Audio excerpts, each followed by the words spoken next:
Après 5 ans d'absence, Hélène Rollès fait son grand retour en musique avec son nouvel album Hélène, un amour, disponible ce vendredi 20 août 2021. Le temps passe vite. Je ne me suis même pas rendu compte que cela faisait déjà 5 ans que je n'avais pas fait d'album, confie la star d'Hélène et les garçons puis des mystères de l'amour à nos confrères du Parisien. Il faut dire que durant ces années, la chanteuse de 54 ans a profité de ses 2 enfants June et Marcus, 12 et 10 ans. Je me suis beaucoup consacrée à mes enfants pour ne pas rater les moments essentiels de leur vie, déclare-t-elle. Et aujourd'hui, c'est aussi pour eux qu'elle signe son retour, mes enfants ne m'ont pas connue sur scène. La première fois qu'ils m'ayant vu, c'était en Chine, puis à un Olympia, cela n'a rien à voir avec de grandes salles. Là, ils ont 10 ou 12 ans et ils pourront inviter leurs copains.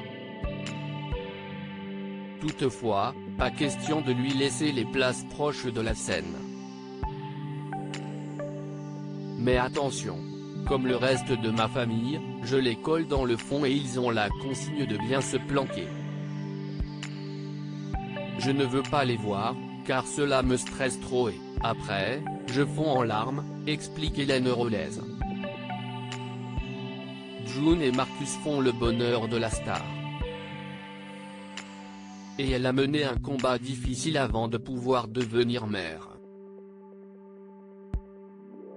L'interprète du tube Je m'appelle Hélène est passée par l'adoption, et elle se souvient des années après d'une procédure encore trop compliquée. J'ai attendu 6 ans.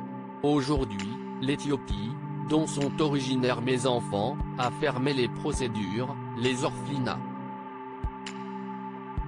Quel stress cela a été. Jusqu'à la sortie de l'avion, j'ai eu peur, se souvient-elle. Mais le parcours du combattant est vite oublié avec le bonheur indescriptible que cela apporte. Aujourd'hui, Hélène Rollès et ses 2 enfants vivent dans une forêt à côté d'un petit village où la star est tranquille.